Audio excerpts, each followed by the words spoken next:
কিছু মুহূৰ্তৰ আগে বিশ্বনাথৰ বৰকুৰা অঞ্চলত এটা দুষ্প্ৰাপ্য পিট ভাইপাৰ সাপ উদ্ধাৰ কৰা হৈছে আৰু মই এই মুহূৰ্তত বৰকুৰাৰ যি ক্ষুদ্ৰ চাহ খেতিয়ক প্ৰিজমৰ ওচৰলৈ আহিছোঁ।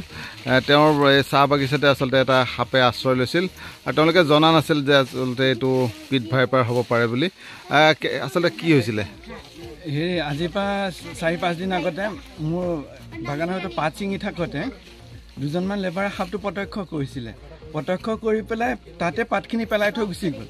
মই খবৰটো পোৱা নাছিলোঁ, কিন্তু আজি ৰাতিপুৱা আহোঁতে মোক ক'লে এনেকৈ দাদা পাত ছিঙিব দিগদাৰ হৈছে, সাপ এটা আছে।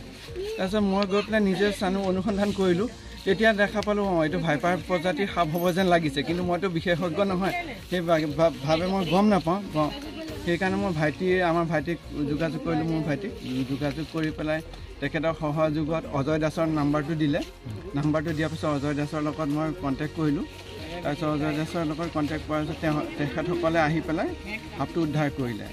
তাৰপিছত এতিয়া বিশেষকৈ মোৰ ভাল লাগিছে এইটো দুষ্প্ৰাপ্য প্ৰজাতিৰ সাপ বুলি শুনি, কাৰণ এইটো উদ্ধাৰ কৰাত মোৰ এটা অৰিহণা যোগাব পাৰিলোঁ প্ৰকৃতিৰ কাৰণে। এইটো মোৰ কাৰণে ডাঙৰ কথা আৰু ধন্যবাদ জনাইছোঁ। আচলতে এইজনৰ চাহ বাগিচাতে আচলতে এই সাপটো প্ৰত্যক্ষ কৰা হৈছিলে।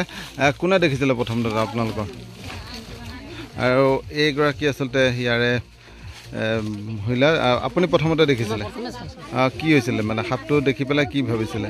সাপটো দেখি পেলাই মানে ভাবিছোঁ নাই এইটো সাপ কেতিয়াও দেখাই নাই। হয়, আমাৰ প্ৰথমবাৰ চালোঁ মানে এনেকুৱা হালধীয়া টাইপৰ সাপ দেখাই নাই। প্ৰথমবাৰ চালোঁ। তাৰপিছত ভয় লাগিছিল নেকি? ভয় লাগিছিল। আৰু এতিয়া যিহেতু এইটো উদ্ধাৰ কৰা হ'ল, কেনেকুৱা লাগিছে এতিয়া? বহুত ধুনীয়া লাগিল, ভাল লাগিল। ধন্যবাদ জনাইছোঁ। আৰু মই এই মুহূৰ্তত যি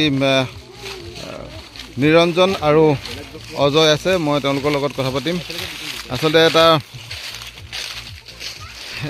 যি বিৰল প্ৰজাতিৰ সাপ ইতিমধ্যে পিট ভাইপাৰ উদ্ধাৰ কৰা হৈছে, দুষ্প্ৰাপ্য, গতিকে কি ক'ব?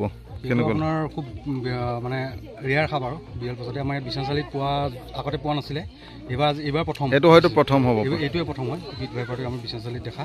আৰু তাক ৰেস্কিউ কৰিলোঁ আহি পেলাই। আমি ফোন কৰিলে আমাক অজদাও আহিলে, ফৰেষ্ট ডিপাৰ্টমেণ্ট হেৰিৰ পৰা অজদা আহিলে, মই আহিলোঁ। আহি পেলাই আমি বাগানৰ ভিতৰৰ পৰা আমি উদ্ধাৰ কৰিলোঁ সাপটো।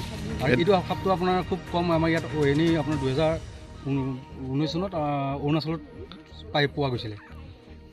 এতিয়া কেনেকুৱা লাগিছে? এতিয়া ভাল লাগিছে। প্ৰথমবাৰৰ বাবে আচলতে পিট ভাইপাৰ ধৰিছে। পিট ভাইপাৰ আমাৰ ইয়াত উদ্ধাৰ হৈছে, ভালেই লাগিছে। এইটো আপোনাৰ এতিয়া কাজিৰঙাত ষষ্ঠ সংযোগত এৰি দিয়া হ'বগৈ আৰু এইটো। ধন্যবাদ। আৰু এয়া অজয়, কি ক'ব? ভাল লাগিলে। আজি বহুত বছৰ মানে মূৰত পাইছোঁ, দেখা পাইছোঁ বিশেষকৈ। ভাল লাগিছে উদ্ধাৰ কৰি।